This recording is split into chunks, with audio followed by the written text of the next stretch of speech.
Okay, I'm not sure. It looks like I am live. And hopefully y'all can hear me. Will anyone, leave a comment in the chat box to let me know that you can hear me? I think there's 2 people here, so if one of you kind people will do that, I would really appreciate it. Okay.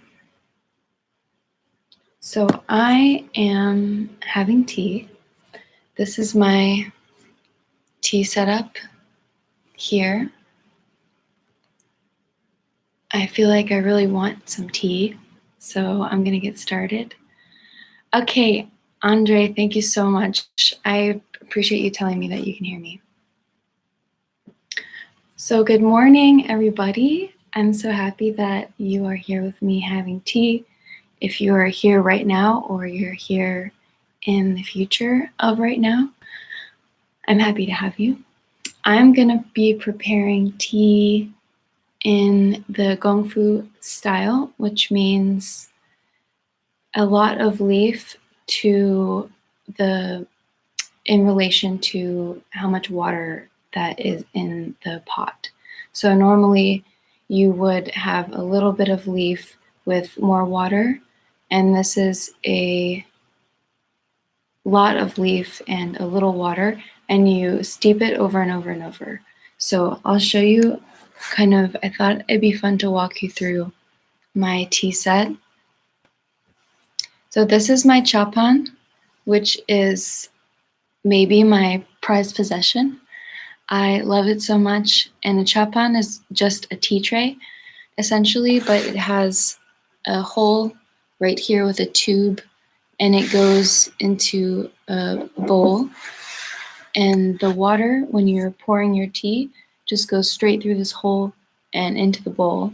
And so you can be really messy with your tea preparation and be pouring water everywhere if you want. And so this is the chapan. I'm not sure what kind of wood it's made of, but it's very heavy. It's a lot heavier than it looks. It's pretty much solid wood with just 3 holes drilled in it right here. So this is my chapan, and my water turned off. Hold on.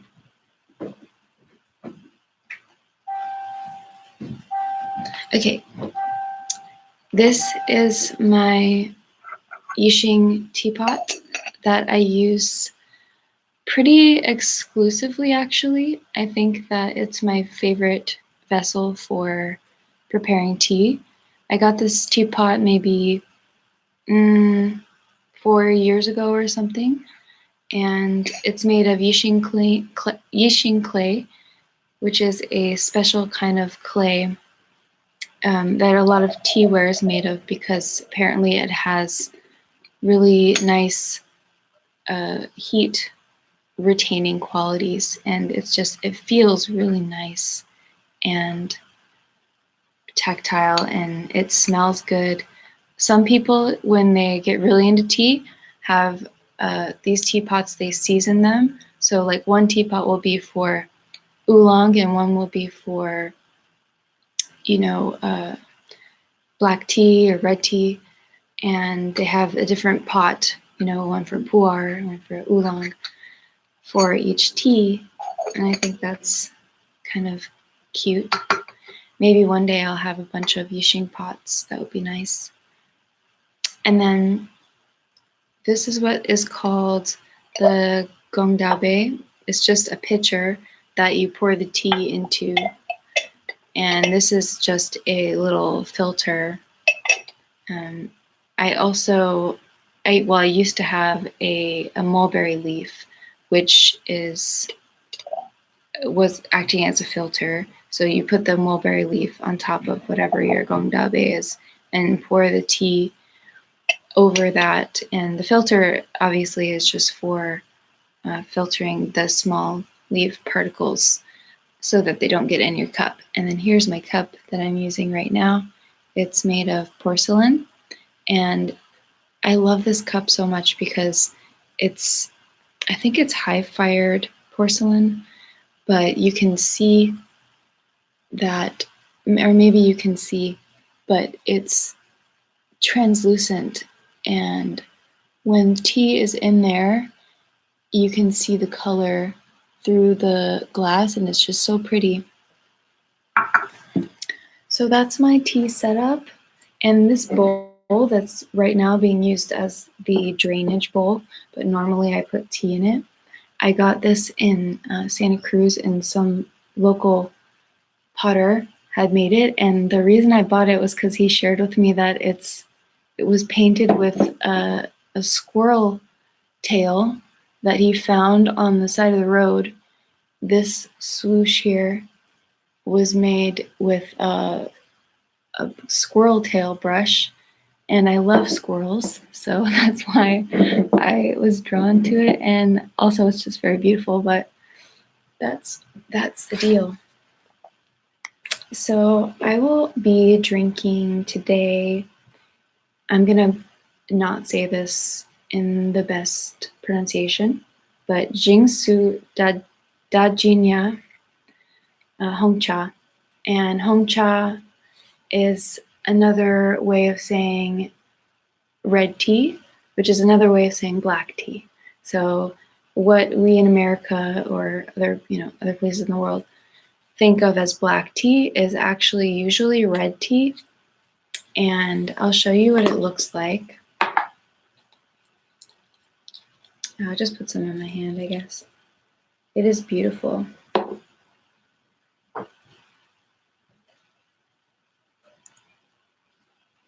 And you probably won't be able to see this, but it's kind of fuzzy. It's got this amazing velvety, I'll just try to show you. Oh, the camera's not great. Anyway, it's got a velveteen feel to it. So for the first thing I like to do, I haven't had this tea yet, so I'm excited. The first thing I like to do is smell the dry leaves. So I'm going to give it a sniff, and then I'm going to tell you what it smells like. Oh, this is my favorite type of smell. It's got kind of a dried fruit thing going on. It's sweet for sure, but earthy at the same time. It really does just smell like dried berries or dried fruit of some kind. Oh, it's really, really good. Okay, so as I said, I'm going to be brewing in the Gong Fu style. So some people get very technical with their tea time. They weigh out the tea with a scale, and they have the water at a very specific temperature. And I think that that's cool and good. I think people get really into the kind of they just nerd out a lot about the specifics of tea. I think that's very cool. And and I am kind of in between approaches. So there's that side, and then there's the side that is much more maybe intuitive about tea. So they would just, intuitively choose how much tea to put in the pot in relation to the water, and they would watch the water boiling for signs that it is at the correct temperature. So I just wanted to share this little bit with you because I find it delightful. But there's different levels of boiling if you're just watching it with your eye, and they're named after sea creatures' eyes. So you have shrimp eye, you have crab eye, you have fish eye, and then and shrimp eye is the smallest, and then crab eye, fish eye. Crab eye and fish eye are usually what you make tea with. Fish eye I've seen the most, and I think it's really good for pu'er and hongcha, but really you could try using fish eye with any tea. And then there's, I think after that, there's something called dragon water or something like that. It's something to do with the dragon. And that means like a rolling boil, like very furious boil, which is not what you want to use for your tea, because then when it's boiling that much, that means that the actual structure of the water has broken apart, and that's not very good for tea. You want a nice rounded together smooth water for the basis of your tea. So that being said, I'm going to just pinch some of this into my teapot, and we're gonna go get some water, and I'm really excited to drink some tea. I'm gonna put, normally you wanna put like, I don't know, 3 to 5 grams, depending on, but I have no idea how much this is. I'm just kind of gonna wing it. Oh shoot, I forgot to warm up my teapot. Normally you'd want to warm up your teapot and then put the leaves in so that you could smell the aroma of the dry leaves. But actually I've already had some tea today, so my teapot is still kind of warm. And so I'll do that now. I'll smell it. I'm gonna put a little more in there. It's Sunday. Sunday fun day. Okay, someone has a question for me. You can go ahead while I am sniffing.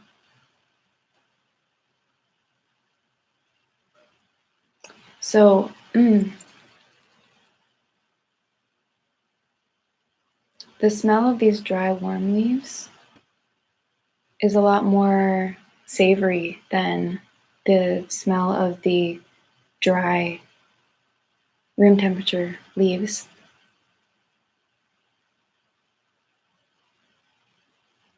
It smells kind of like soup. It's like a sweet soup. You know what it smells like? And this is going to sound negative, but it's not. It smells kind of like Campbell's tomato soup that you know, like if you were just to open a can and smell it, that's kind of what it smells like. Okay, let's get some water. I will answer your question in just a minute, Wagner. I'm going to just get going on my water. For anyone that's interested also, the water that I'm using, my kettle's all the way over there because I couldn't find an extension cord, and it's just the way it is. But this is obviously a stainless steel electric kettle. For those who are really into tea, and I hope to do this one day, they light an actual fire with charcoal and start the boil on the fire. And usually they have like, if they're having tea indoors, they do it outdoors, and then they light oh shoot, what's it called? It's not a brazier. Anyway, they light another fire with an alcohol burner inside, and they keep the teapot on there on the actual physical fire to keep it warm. But for convenience, I'm usually using an electric kettle. It's not super recommended. The next best thing to fire would be infrared, not induction, but infrared. This is induction. Is it induction? Oh, this is, anyway, infrared hot plate would be the next best thing. But I don't have that. And in fact, I'm using tap water. I don't know. The world has gone crazy, and I don't have any filtered water, and there's no filter on the tap. So it's very much less than ideal, but I have a safe place to have tea, and I can be here with you all having tea, so I'm not trying to complain about it. So I'm gonna go get my kettle of water, and I'll be right back.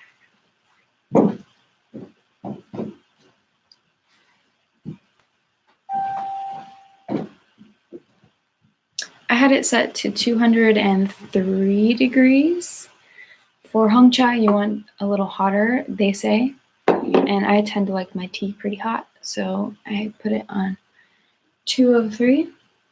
Okay, I'm gonna tilt you down so you can see.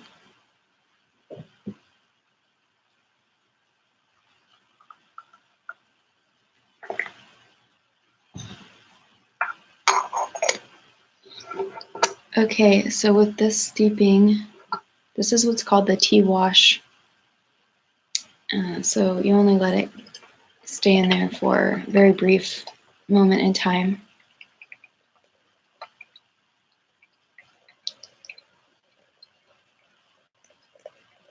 This sound is so pleasing to me. It means tea is coming. It's watery. I also like the sound of the water hitting the filter. It's kind of a pitter-patter sound.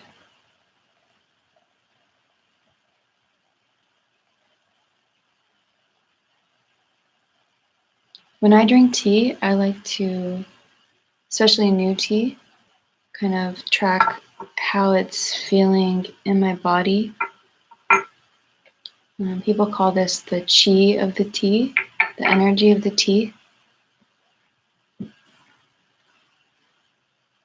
Tea and me become one.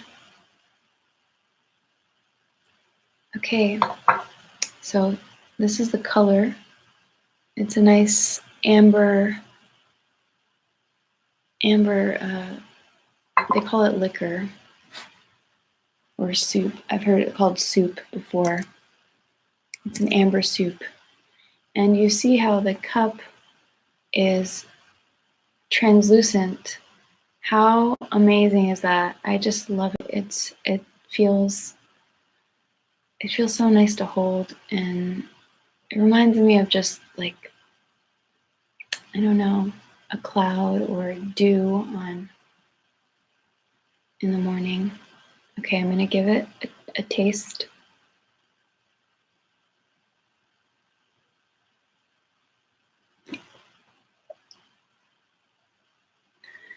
A lot of people don't drink the wash.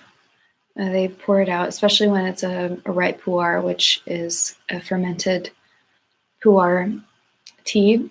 They will rinse it and throw out the rinse, but I normally just drink it.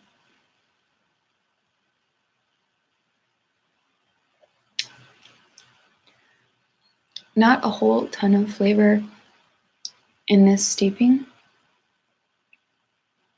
It does.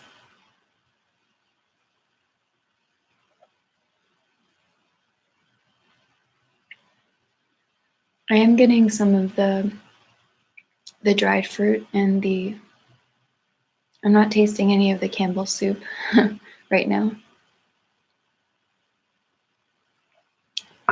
Okay. Oh, but the flavor and the feeling of this tea right now is very comforting. It's kind of chilly here in Austin. It's morning time, so I'm expecting it to get hotter, but it's nice to have a cup of tea with you all. Feels cozy. What is the temperature like where you are? Feel free to leave a comment. Okay, I'm going to answer this question. Are you an artist and have money? If the virus does not reach you, then all right. Do you think about buying a respirator for someone close to your region? Sorry for my question. I like your music. First of all, you don't have to be sorry for your question. It's a perfectly good question. I am an artist, which means I don't have necessarily steady income, but I am extremely privileged person and can, if I want to, probably make some money from my artwork. And I'm also an end-of-life doula, which I lost my clients due to this pandemic, but I can still do some online consultations and things like that. So I'm not totally. I was self-employed before, and so I'm still self-employed and trying to make it work. So I am not completely screwed right now, which is great. And thank you for asking. And do I think about buying a respirator for someone close to my region? I have thought about helping others in my region. I have a friend right now who's making surgical masks. She's sewing them. She's sewn, probably well over 100 by this point, and she's inspired me to think of various ways to help my community. So I am working on that in my mind and trying to be in touch with people who would feel comfortable asking me for help. Daniel, I bought an electric kettle, but it doesn't have temp control. How do I get the temp right? Well, so without seeing with your eyes how it's boiling, like I couldn't see with my eyes if this was boiling, so I have to rely on the temp control. You can get just a thermometer, one of those stick thermometers to stick into the water. You can also listen for it when it starts kind of making that hissing sound of it almost boiling. That's pretty much the point when you should be pulling it off of the element to make your tea. So maybe just listen for that hissing, and you can tell usually right before it's getting ready to boil. And I would just put your thermometer in at that point and see what temp that is. But yeah, it really depends on what kind of tea you're drinking. If you like hot tea, really hot tea, I would get it about 200. I would say the max would be like 205. Okay, someone else says, I am the one who sent you music on Instagram.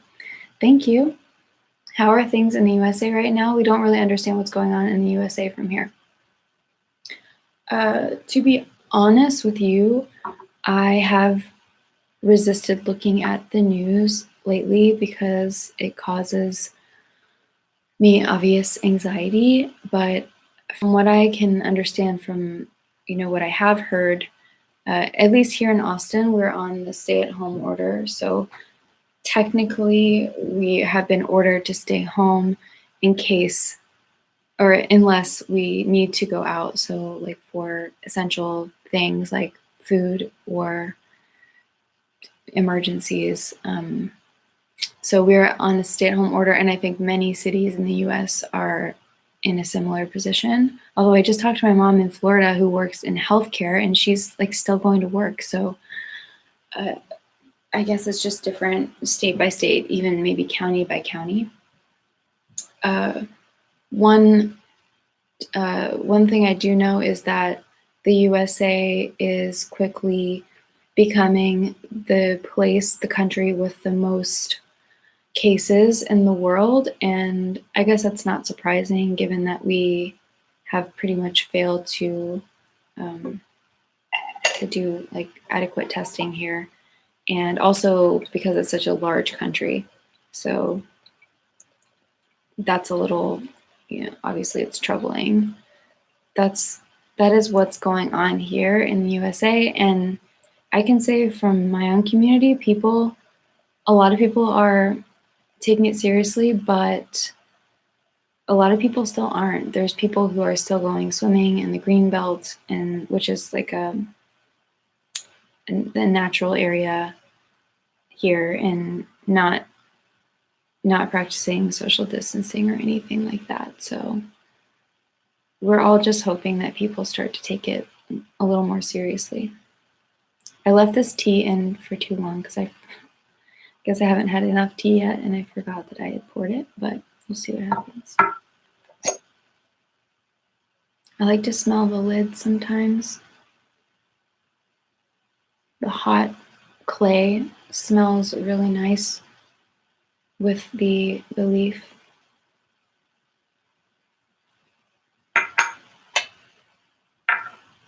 I can tell that this is kind of a thicker tea because there are bubbles resting on the top of the gongdabe. So, I don't know if you're going to be able to see. Yeah, there's a bubble right there you can see. Usually when the liquor is when the liquor's thicker, you get these bubbles that sit on the top.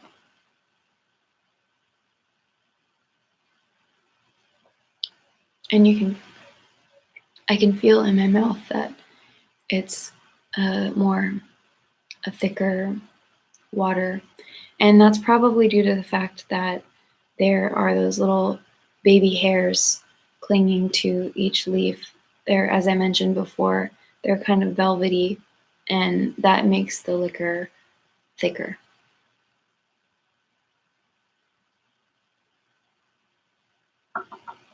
It's almost slightly oily in my mouth. A lot of people, I think the proper way to drink tea is to slurp it, because something about uh, slurping it allows you to taste what's going on better or something. But I cannot for the life of me get used to slurping tea. I don't know what it is. I drink tea so silently, and I don't know. I've tried to slurp it. Some people, so I'll demonstrate how people are supposed to drink tea according to tea connoisseurs. So you're supposed to. I can't even fake do it. I just feel like I almost inhale it every time I try to do that. um, it's not for me. I can't serve tea. I'm gonna put my my water back on the.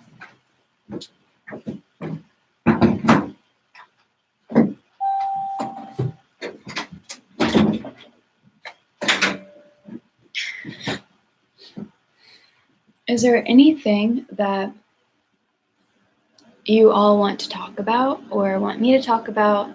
If you have anything you want to talk about, just leave it in the comments, or else I'm just going to keep blabbering on about tea because I love it. So since I steeped this tea a little too long, it's giving me an astringent feeling in my mouth. And that can happen when either your water's too hot, I think, or you have left the tea in there for too long. And I think that's maybe one of the reasons why people don't like certain teas or think they don't like certain teas, because it's been brewed incorrectly. So yeah, that's what's happening right now. I still like it, but it's a little tart. I mean, I don't know. A little astringent, dry feeling in my mouth right now. And this tea brewing situation can go on for a long time. You can brew this tea, especially if you're just by yourself. You can brew this and keep drinking for, I mean, sometimes I have tea for hours, if I'm honest. I just sit here and I'll write, and I will just focus on how the tea is making me feel. And it's quite a nice period of just reflection and kind of meditation, I suppose. Yeah, I love having a nice long morning tea time. It's maybe my favorite part of the day. Okay, I have some questions. Isn't the tea too hot if you just poured water from the kettle? Do you leave it resting for a few minutes after pouring? Or are you just used to drinking it very hot? Or is it just not too hot? I think that I am used to drinking it hot. And I think that if you drink tea regularly, as I do, you kind of build up your tolerance for very hot tea. But yeah, I mean, it is hot, but I tend to drink it right away. It's normally I tend to go for hongchas, oxidized teas like roasted oolongs or red tea, or nice pu'ers, ripe pu'ers. So that calls for hotter water, and yeah, I don't know. I don't know, Renato. Was that Renato? Yeah, okay. Hi, Renato. How are you? I think that I'm just maybe used to it. But I will say when you pour it into the teapot, some of the heat does go into the teapot, and then additionally, then you pour it, through the filter and the gongdaobe, and then finally in your cup. So within that chain of events, you naturally get a cooling down of the tea, so it's not as hot as if you were to just, straight up pour boiling water or near boiling water onto your tea. What's the last movie that you watched? Well, last night I watched a movie called, I wrote it down, and I have the link. I'm just gonna paste this link here to you right now. I watched a movie called Tashi and the Monk, and I'm sending you the link right now. It's about a school in remote mountains of, I think it was Tibet. Let me just double check that. But it's a documentary, and it was in the Himalayas. Okay, yeah. It was so heartwarming, and it was about about this man who founded a school in the Himalayas and takes orphan children. And anyway, it was really sweet. So that was the last movie that I watched. That was last night. But a couple nights ago, I watched a film called Fantastic Fungi or Fantastic Fungi. I heard a lot of people saying fungi in the film, so I feel like now I should say fungi. Fungi. Has anyone else seen the film Fantastic Fungi? Fungi. I really liked it. I thought all of the footage of the mushrooms growing and destroying things was very beautiful.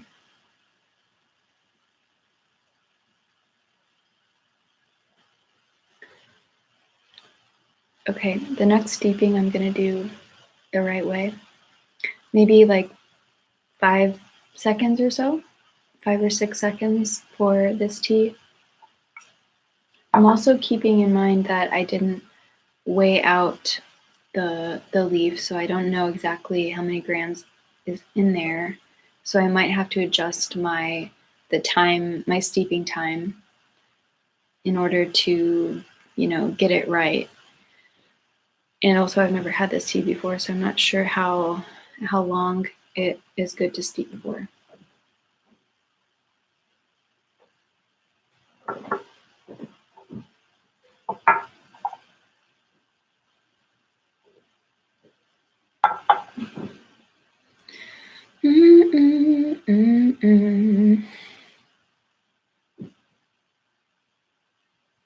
Now I'm wishing that I prepared some kind of talking points, but I didn't. Maybe I'll just tell you. I'm going to check in with how this tea is feeling in my body. Because now I've had 2 steepings, and I am feeling it. I think even if you're drinking coffee, you could try this as just an exercise. Normally when you're having coffee, you're, getting up and going. So when I started having tea like this is when I really started noticing how these liquids are affecting my body and my mood. And coffee, for instance, makes me feel, it's more of like a drug type feeling. It makes me feel instantly like, and then I'm gonna get stuff done and go really fast. But tea, alternatively, I get energy from it, but I don't feel the urgency of the caffeine, the coffee. And I read one time that that's due to tea having theanine in it. And actually, later I read that some people add theanine to coffee in order to slow the absorption of the caffeine. So I think maybe with tea, since it has theanine included naturally, it helps it to be more of a slow release and maybe more of a full body awakening as opposed to maybe more of like a heady coffee feeling. But that being said, I mean I love coffee. I love it as a drug. It's the only substance really that caffeine is the only drug that I do. So and sometimes coffee is what you need. Sometimes you got to get up and have a cup of coffee and get some stuff done. That's my experience. I do prefer a light roast coffee, and I don't know how to properly brew a cup of coffee. So if any of you have some tips, here right now I'm staying at my friend's house, and she has one of those pour over cones things. So right now I'm feeling some stuff happening behind my eyes and in kind of at like the back of my head, and a slight, not a tingling, but maybe like a light pulsing in the rest of my body. And I haven't had any food yet, by the way. I usually wake up and have tea for at least an hour before I will eat anything, just purely because I'm not hungry.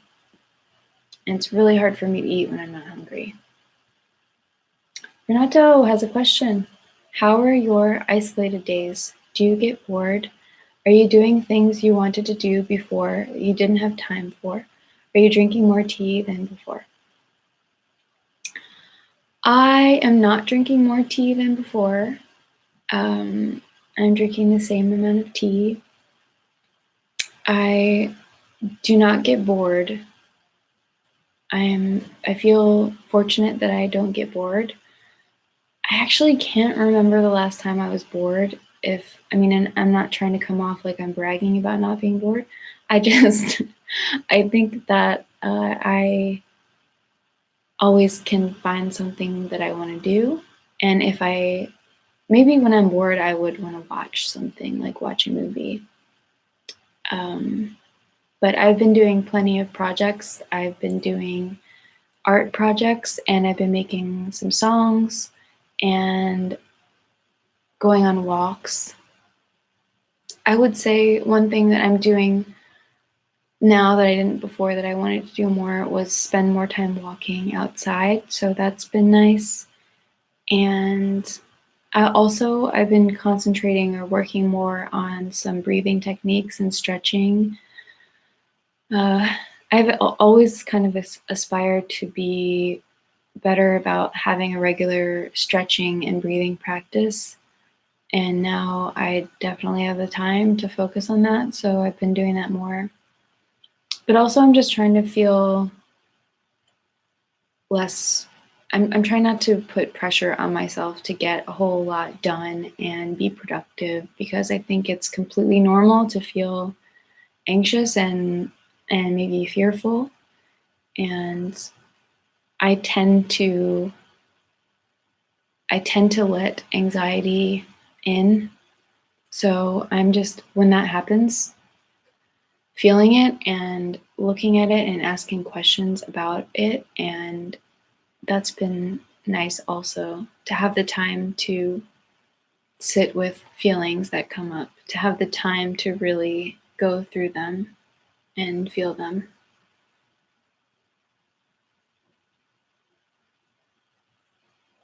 One thing that's hard for me is not going to the grocery store. I love going to the grocery store and I go pretty often. So I'm trying to stay inside as much as possible. Even though uh, I do have a mask and I do have gloves, but I'm trying not to be out in public really at all. So that's been challenging. But as I said before, I feel completely fortunate and privileged in this time to not be super freaked out or super stressed out about things. I have a safe place to be. I have a comfortable place to be. I am young and healthy right now, and I'm really feeling for everybody who's having more difficult time than I am, and everybody who is a lot more scared than I am. I hope you all are doing well. I know Daniel, who's in the chat right now, is still working. He's a post office man. So yes, Cameron, the pandemic has messed up my plans regarding Cornwall. Is that a source of frustration for me, or am I chilled about it?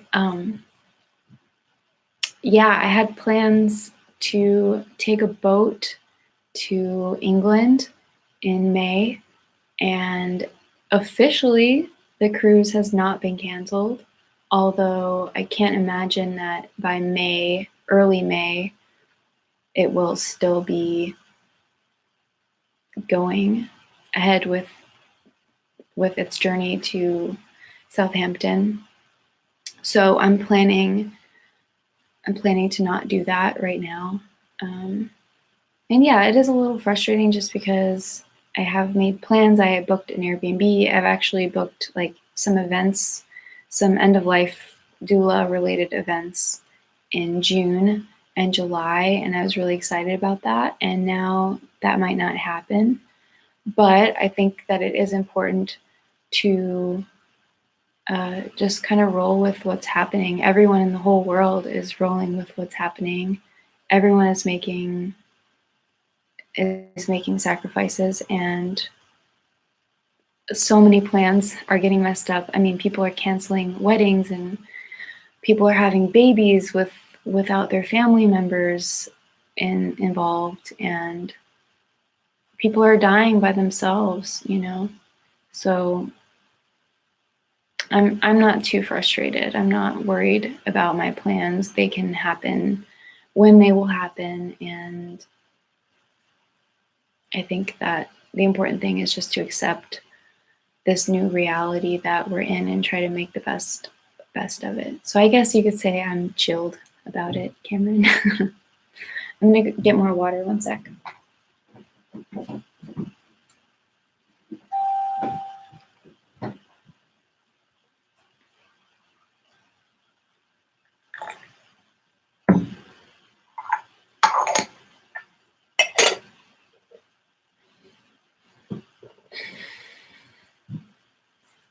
We did just get the final versions of the Loma record back. If any of you are Loma listeners, that record is, well, no one really knows when it's going to come out yet due to all of this, but it is done, and we are excited to share it. And Dan is doing good. He's out on the ranch, obviously isolated, and I think he's making music out there. He's doing a whole bunch of stuff. Jonathan's also living out there. Jonathan, for those of you who don't know, is the other member of Loma.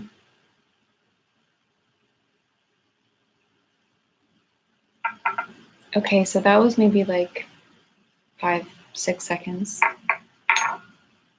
And also, I just want to mention, since we're here, that if you do brew tea and you have your tea in the pot, after you are done pouring it into your gongdabe or your pitcher, I always like to take the lid off and leave it on the side here so that the tea doesn't continues steaming inside of the pot. Just a little tip. And I think if you are interested in getting some tea, I just ordered a whole bunch, actually, because why not, from a website, a very amazing website called Yunnan Sourcing. They have a US site and another site. I think there's pretty much the same things on both sites. The US site might have just less, because I think Scott, who owns the company, he lives in San Marcos, which is about 30 minutes from here. And that US site must just be like his inventory that he has at his house. I'm just imagining, I'm making this up, but either he or someone else has inventory in the US. But if you are in the US, I would recommend ordering from that site because it comes a lot faster than if you order from the other site, which I think then it comes from China. So, but check out Yunnan Sourcing. I'm gonna type it in right here. Sourcing dot, I think it's .us is the US site. Just gonna check on that.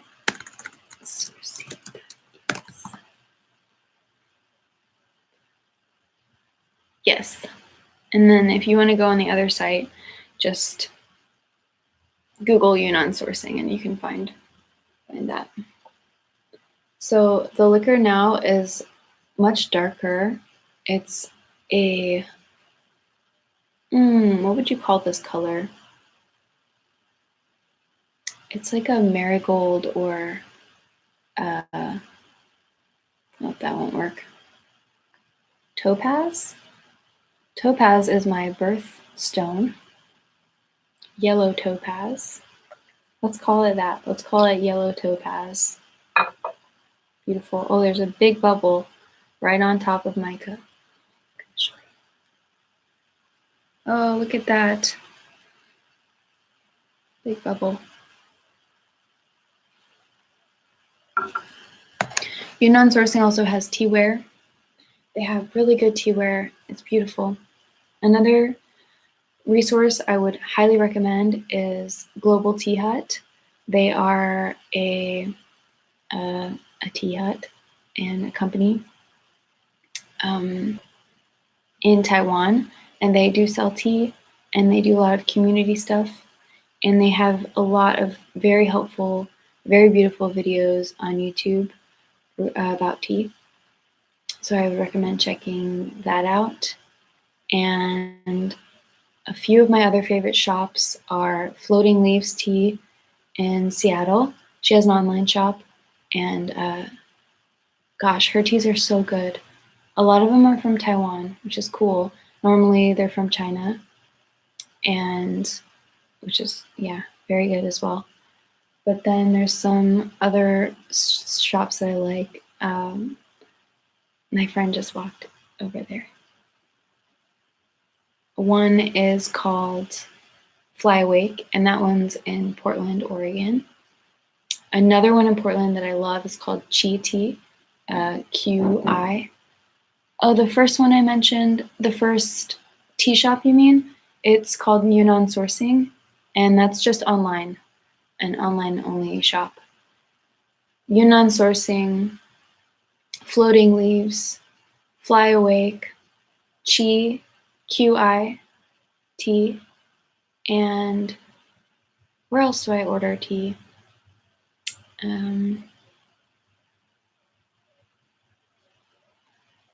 Global Tea Hut.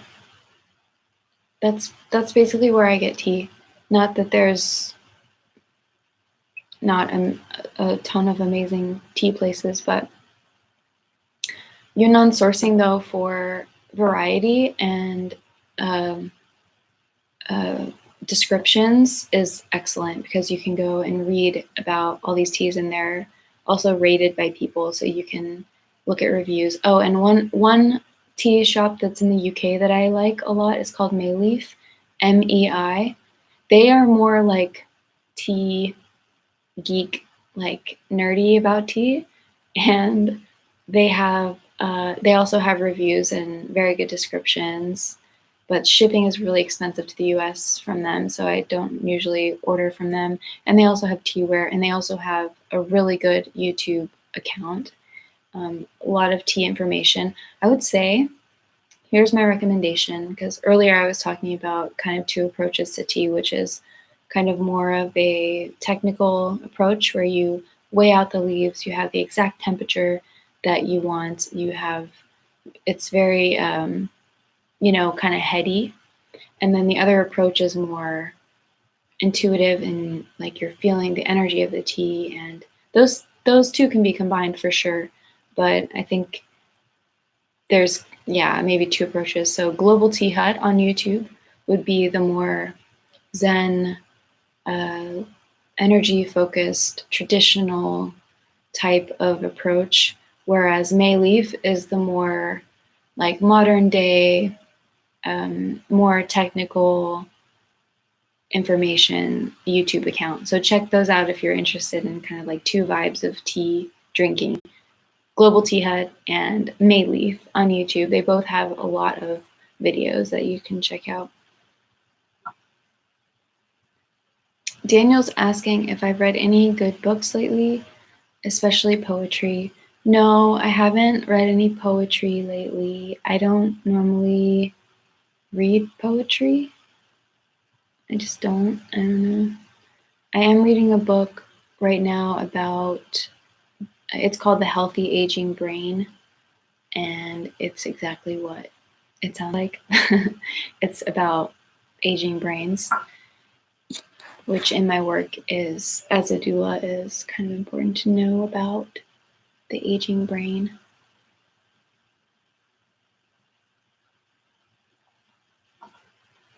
One thing I was thinking about yesterday was how people are getting haircuts. Is that considered essential, or are people going rogue and cutting their own hair? Because I'm gonna be needing a haircut one of these days, and I certainly don't know how to do that by myself. But also, I'm thinking it's not really essential, is it? So maybe I'll just let it grow. Someone asked me on my podcast, one of my podcast episodes, when I did the question and answer episode, if I would ever have long hair again, and I said probably not, but maybe just by default I will. Although that would be many months of growing, so maybe not. I don't know. I'm just gonna put my water back on.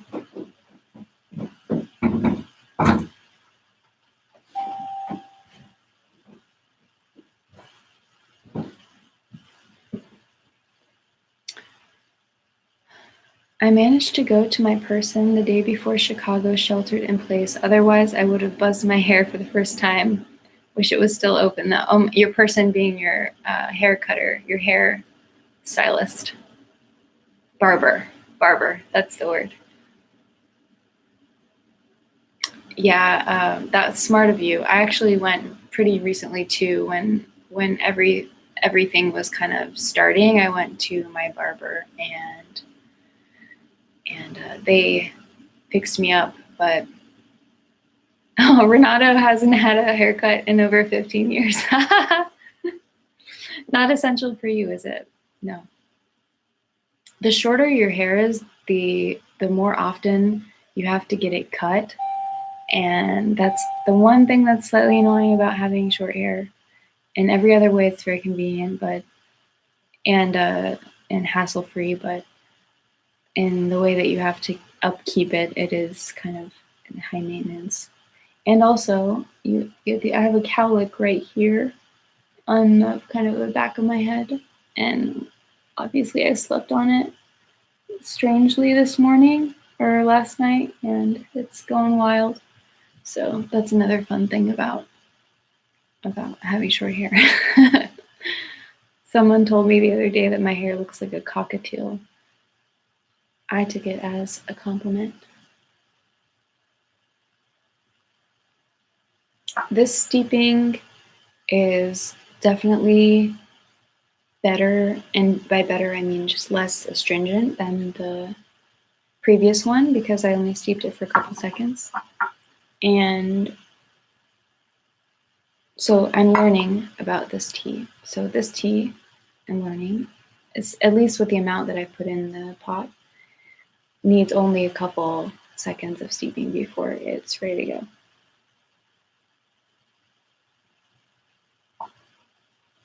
If you feel like it, would you, I think I know where some of you are, but if you would feel free to write where you're located.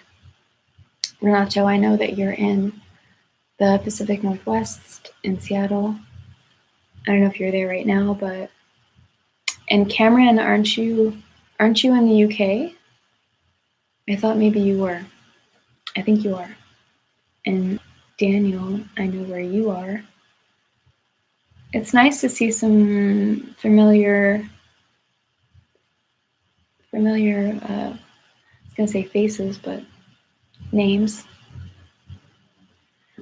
Renato is in Seattle. It's very early. Yeah, I was thinking about that. I was thinking maybe I should have had tea time be at 10 a.m. here Central so that people on the West Coast could feel like they didn't have to get up super early, but I figured not a whole ton of people would be in here anyway, so and 10 is kind of late for me to start having tea.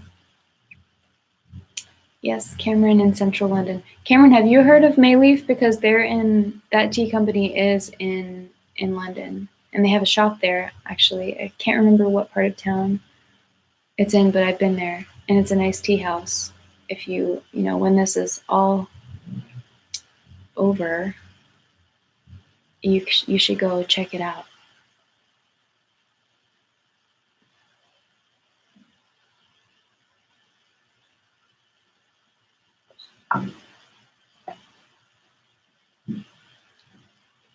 Do you want to be on my live stream? Huh? Do you want to be on my live stream? I'm doing I have to be on the video right now. Oh, okay. Are you on it right now? Yeah, you can come say hi. Who's watching? Just Everybody. People. This is Hank. Hi, friends. This is Lizzie. She's my host. She's my host right now. She went canoeing yesterday. You did. I have bruises all over my shoulders. All over. She's got bruises. She got bruises. She is a therapist, and so she's taking clients virtually. She's already gone, but I'll tell her that you said hello. Oh, now that I've noticed this little moment back here, I want to get my hair wet or something and fix it. Oh, I'll just put my hood up. How about that?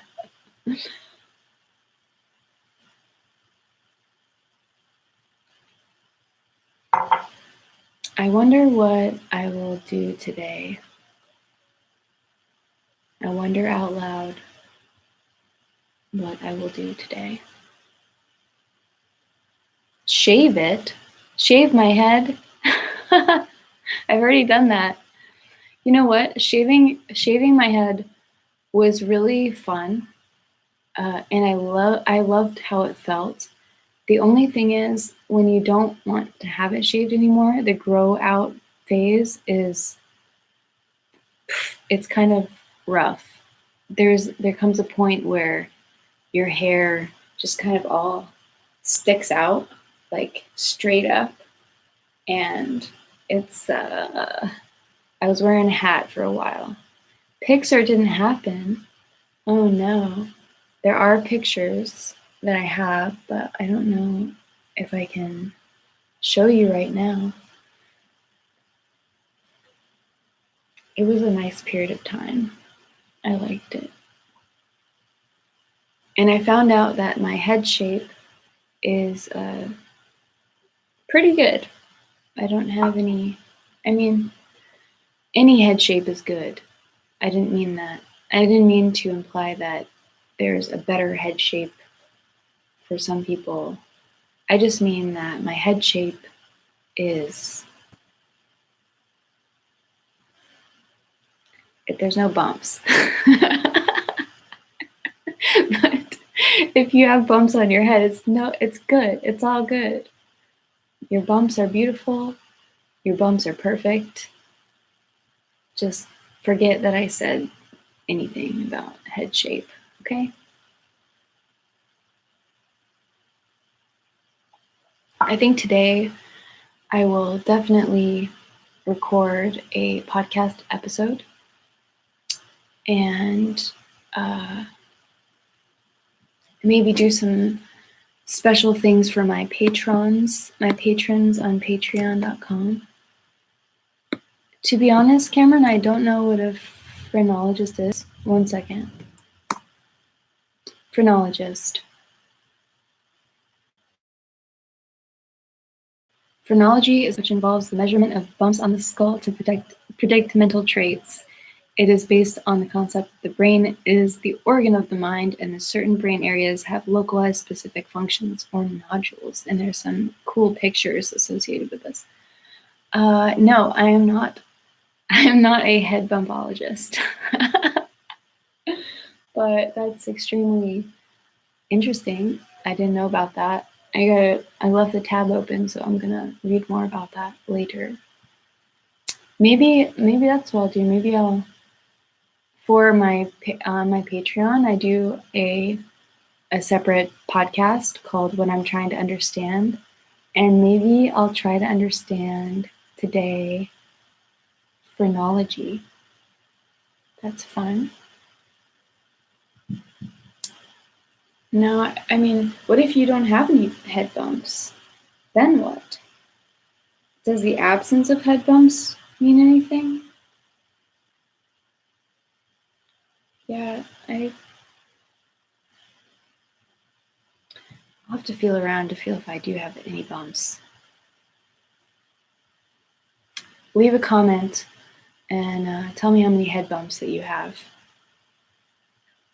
I will say one time I was quite young. I was 5 or so, and I was in daycare, and my friend was spinning me around, and I got so dizzy that I ended up falling, like pretty much like this, just straight onto some concrete, and I had a bump. I fell right on my head. Probably got a concussion. Maybe explains some things. But I did get a bump right in the middle of my forehead that was like this far out from my head. Like very far out. They called it a goose egg. So at that point, I did have a substantial bump. And I don't remember it hurting or anything. I don't remember really anything about the experience other than it happened. But I do remember looking in the mirror and thinking it was really funny that there was a Band-Aid on the bump. It just looked so funny because it was this big bump with just like a little Band-Aid right on the top of it. So silly.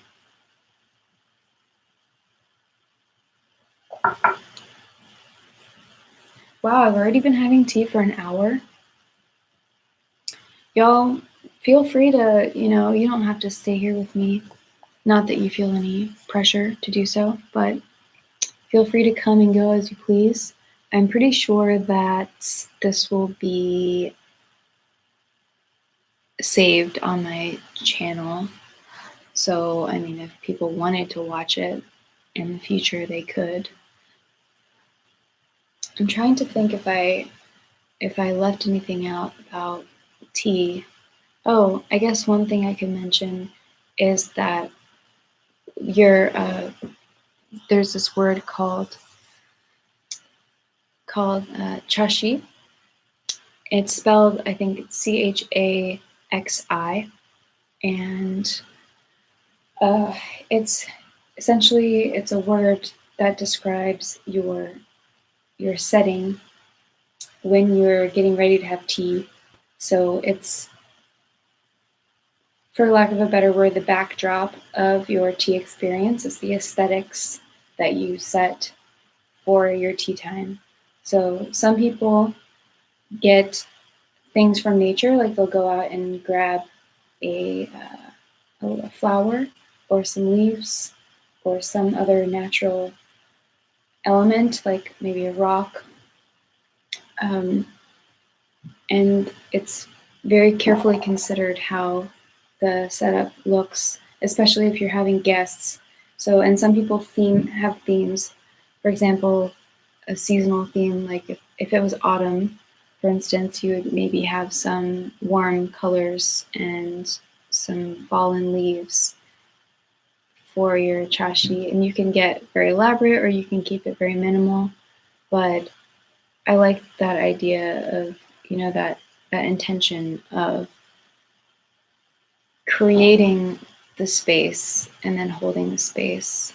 And it's also, I guess it's just kind of mindfulness, like minding your space and infusing it with feeling and meaning, and celebrating beauty, celebrating nature, and celebrating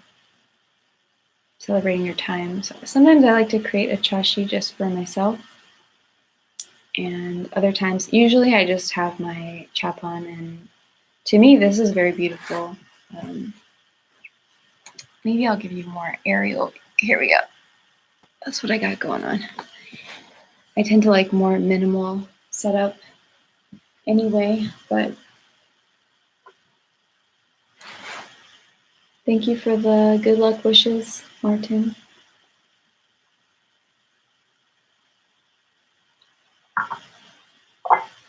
Normally I don't have music on or anything.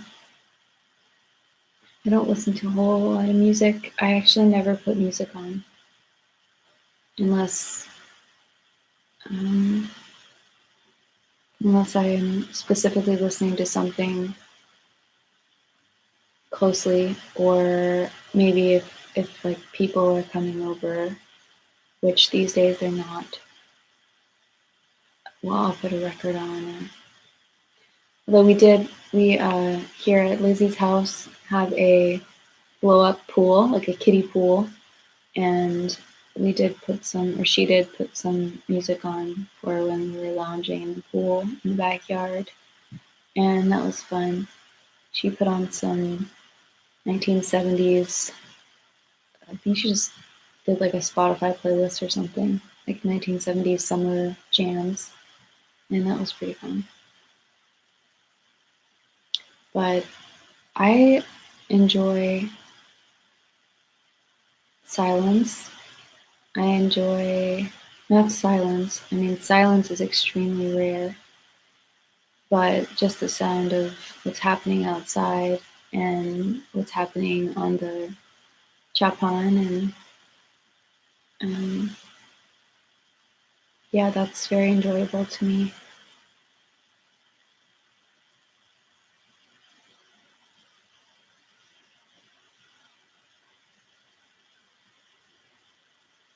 Some people have what are called tea pets, and you put a tea pet. A tea pet is just a little character or a mascot, I guess, and it's usually they're made like of clay or some other type of ceramic. Well, I guess clay is ceramics, but and a lot of times they're little animals, and they just sit on your tray, and the purpose of them, beyond it just being cute, is that you offer them some of your tea, and it's kind of like a symbol of an offering of tea to something else, like either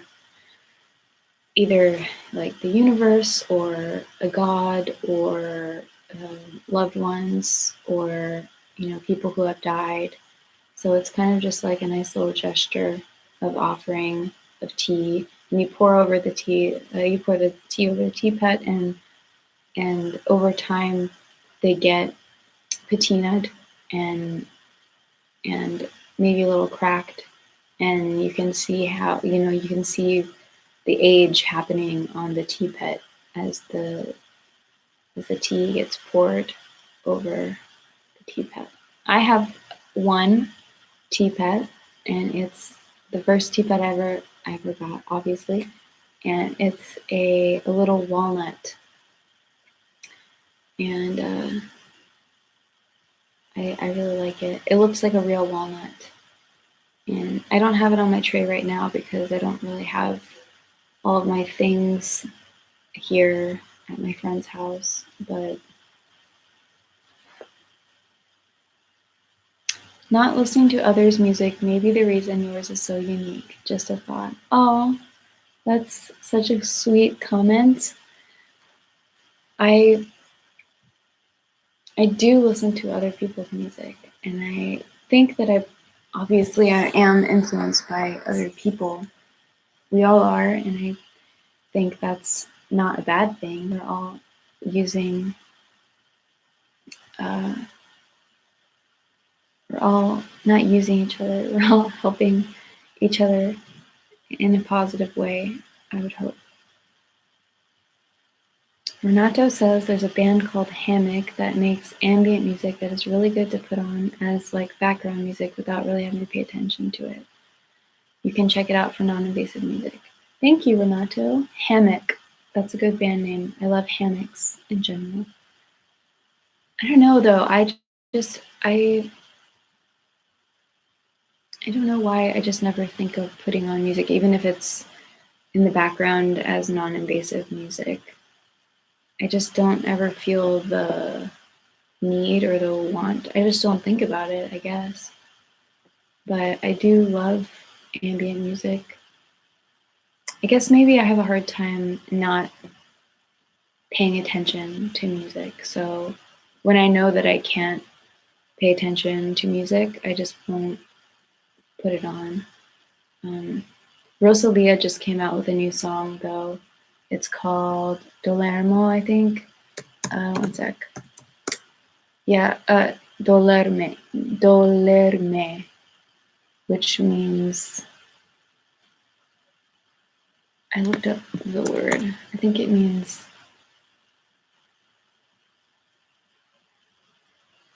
hurt or anger. It means hurt.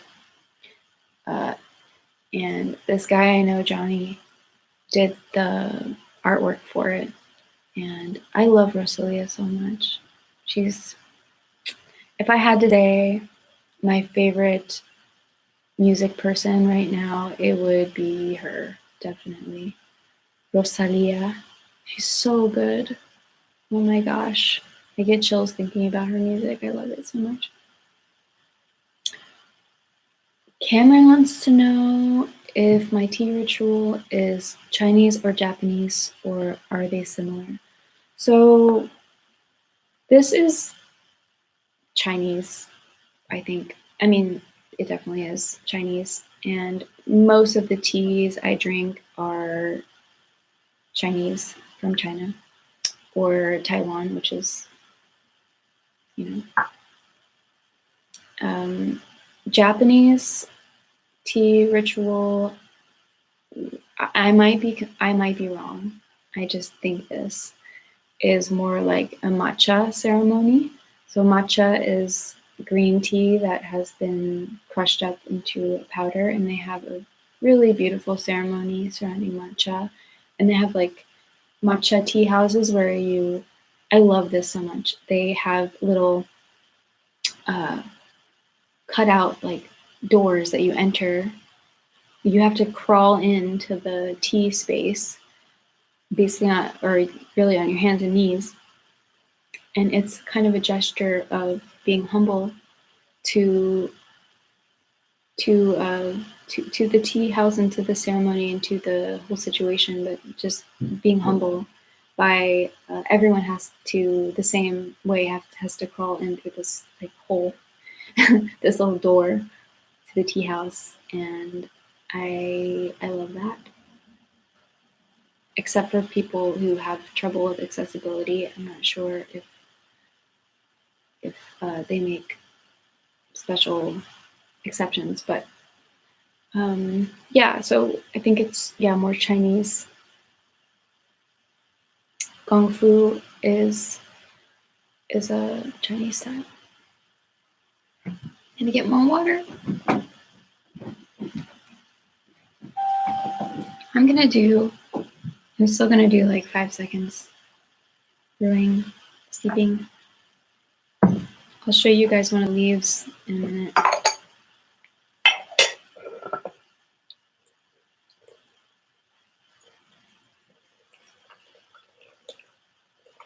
I hope you can hear this sound. Yeah, both cultures is about slowing down time. Yeah, definitely. And respecting the plant, and yeah, I do feel like it's an opportunity for being mindful and feeling your body and feeling how the leaf affects your spirit.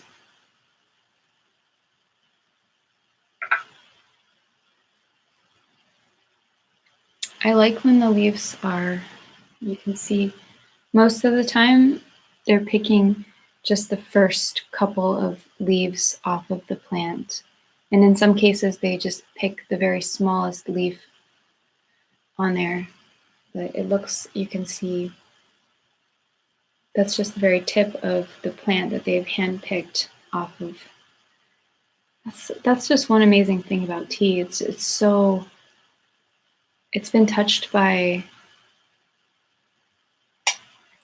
it's been touched by the elements. It's been grown from the earth, and then it's been picked by human hands most of the time, and it's been carefully processed and rolled and oxidized and then packaged and sold. And by the time it gets to your house, so many different things have happened up to the point when you're drinking it. So many different energies have gone into it. And what really first got me into tea was my friend. I was at my friend's Matt and Lisa's house in Portland, and Matt's been into tea for quite a while. He was very into tea, I think, a couple years before this instance I'm going to tell you. And just for reference, Lisa, who is Matt's wife, did the artwork for the Loma record. So she's an amazing artist. Her Instagram handle is space_notes. But anyway, I was at their house, and Matt served us some bowl tea. And bowl tea is just maybe the simplest way that you can brew tea. It's just leaves in a bowl, and there's a whole ceremony surrounding that. But it's such an amazing, just so super simple act. But anyway, he gave us he served bowl tea, and the way that he was speaking about, being able to feel the energy of this tea plant, because there are some teas that you can buy that come from trees that have been growing for hundreds of years. Their roots are so deep into the earth, and they are absorbing so much information and time and minerals, and you're getting that in when you're tasting the tea, when it's going into your body. You can try to feel that in yourself. And some people don't really like talking like this, but anyway, we were talking as we were having the tea about that energy and that feeling of kind of like getting this ancient knowledge from the trees. And I related so much to it that from that point on, I was like, I'm a tea person. I'm going to get into tea. I love tea. And I really have grown to just love tea more and more. And it teaches you a lot about mindfulness and slowing down and the subtleties of simple things. And when you get really into tea, you start paying a lot of attention to things like water, because the quality of water, I mean, right now I'm drinking tap water, but the quality of water is really important. And when you're first, like, if you're learning about tea, if you there's actually like a tea school that I visited in Portland called Heaven's Tea. And if you're in the Portland area, I highly recommend, when this pandemic slows down or is over, to visit Poe. He has a tea experience that you can go to his tea house and experience tea. But anyway, when you're first learning about tea, you actually have like just plain water that has been prepared from different types of water and in different ways, and like different boiling point or different temperatures. And you learn how to discern the differences in just the plain water before any leaf is ever involved. So I just love that. I love that a lot. And I haven't gone as deep as I think I will go in the future. One of my dreams is to have a tea house, not for anyone else, just like a personal tea house, like a dedicated space to have tea and to have all my teaware. I'm really exercising a lot of strength and restraint with in regards to my teaware situation. But I feel like when I get a tea house properly, I will have a lot of teaware because I love it. I want a lot more teapots, and I just can't wait. But trying to still enjoy just what's happening right now in the present, when I don't have a tea house, but I can still have tea with you all. And have you tried Turkish tea? I probably have tried Turkish tea. I've tried, I don't know, what is Turkish tea? I mean, I've had like Turkish mint tea. One thing I love in some European countries, if you ask for mint tea, they'll just bring you a hot glass of water with mint leaves just shoved in there, like a whole mint plant basically just in the water. It's so good. I'm gonna have to go soon, you guys, because I have to eat something and I don't want to be a eating on screen YouTuber. Not that there's just enough of that, online. So if there's any questions that you have or anything you want to say in the chat, please ask now, and I will accommodate. Peppy is in the other room. Would you like for me to go get her? She's on her little bed, but I can get her if you'd like to see her.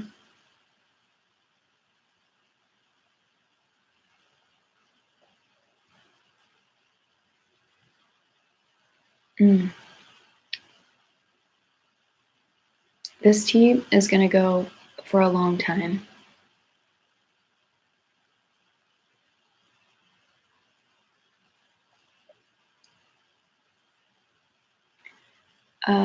Thanks, Cameron. Have a good Sunday as well. It is still astringent, even with the reduced steeping time. So I think maybe a reduction in temperature would work. Thank you, Michael. Thanks for being here.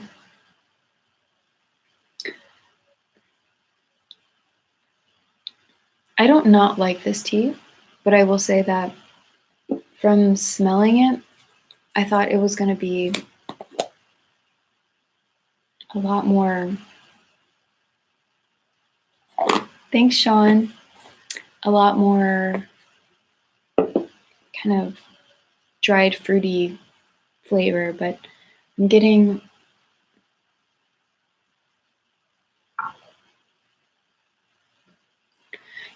it could really have to do with the tap water, honestly.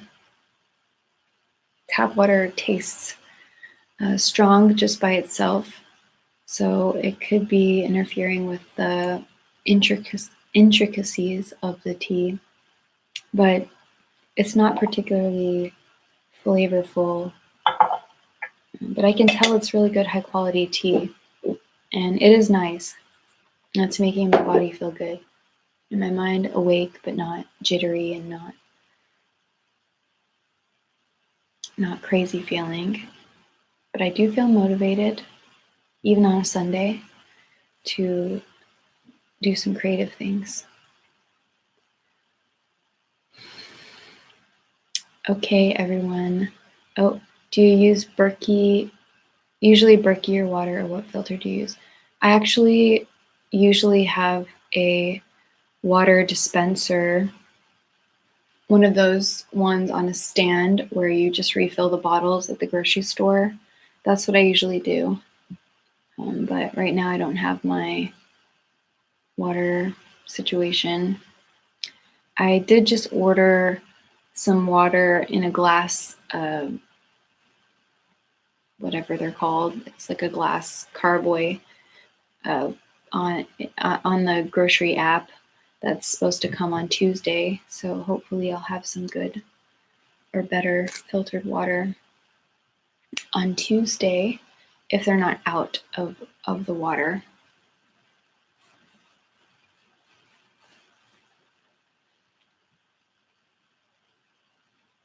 All right, I think I'm gonna close this tea session. I hope that you all are safe and having an okay time in isolation. I'm sending love to each of you, and yeah, just wishing you the best time that's possible. I know that it is